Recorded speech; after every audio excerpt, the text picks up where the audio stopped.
We're surrounded by them. They're in our pockets, on our desks. They basically run the entire world around us.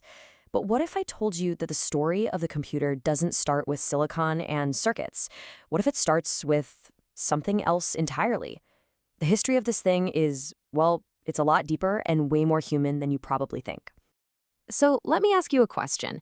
If I say, picture the very first computer, what pops into your head? Probably some giant room-sized machine from the 1940s, right? All those blinking lights and spinning tape reels. And yeah, that's definitely a huge part of the story, but it is not the beginning, not by a long shot. The real answer is, well, it's a lot more human. For centuries, the very first computers were actually people. No, I'm not kidding. Before we had silicon chips and circuit boards, the word computer was a job title.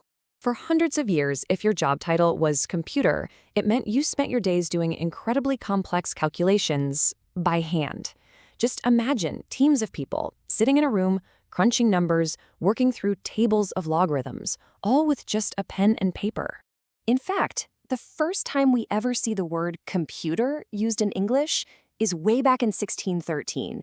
And look at how it's used. It's talking about a person, the truest computer of times.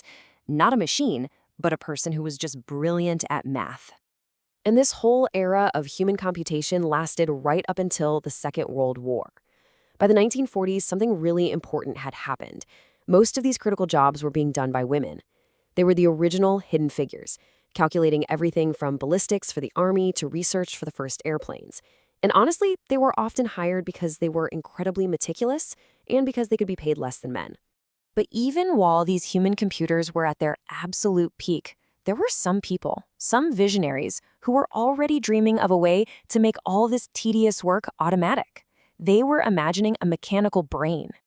And that brings us to this guy, a total genius, Charles Babbage. We're talking about the early 1800s, okay? Long before electricity was even a thing. This English engineer dreamed up the entire blueprint for a programmable, all-purpose computer. I mean, just look at this. It shows you how ridiculously far ahead of his time he was. His design, which he called the analytical engine, had all the key parts of a computer we'd recognize today. It had input, using punch cards. It had a processor, which he called the mill. It had memory, which he called the store. And it even had output devices like a printer. It was this incredible, steam-powered, gear-driven machine that was sadly just too complex to ever be fully built while he was alive. Babbage's dream of mechanical gears would eventually come true, but not with steam and cogs. It would be realized with something infinitely faster, the electron. And this is where our story really, really kicks into high gear. Okay, so here's the huge conceptual jump.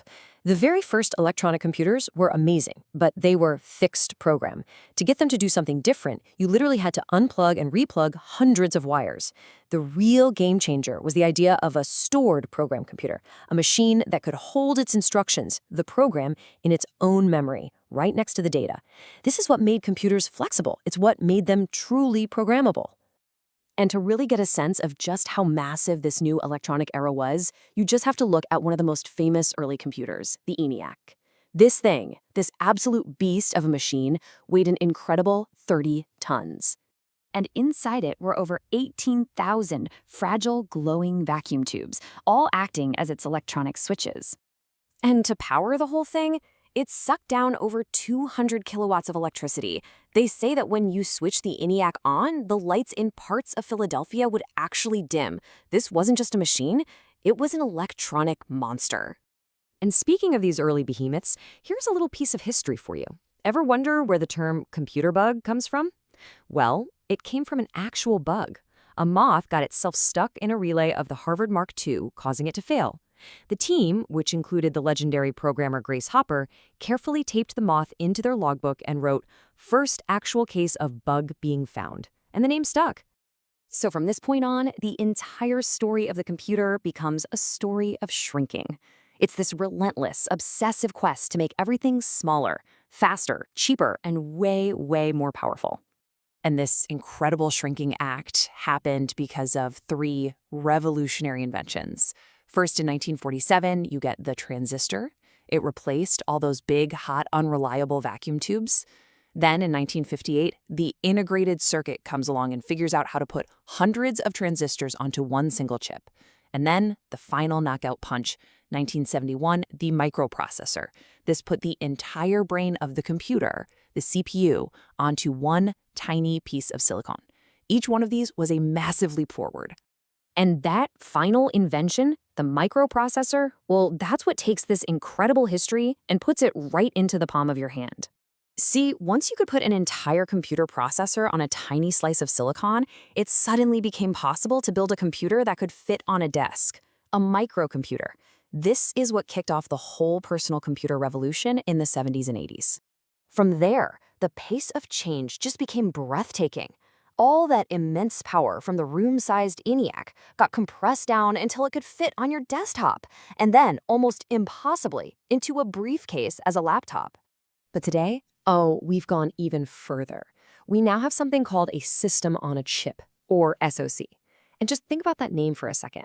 This isn't just the processor on a chip. It's the entire system. The CPU, the memory, the graphics, everything, all crammed onto a single piece of silicone no bigger than a coin. And these tiny little SoCs, they're the engines inside the smartphones and tablets that every single one of us carries around. It is just a staggering thought, isn't it? The phone in your pocket right now has thousands of times more computing power than that 30-ton ENIAC that used to dim the lights of a city. So there you have it. In just a couple of generations, we went from the word computer, meaning a person with a pencil, to a literal supercomputer in every pocket. It is one of the most unbelievable technological journeys in all of human history. Which leaves us with just one question. What on earth comes next?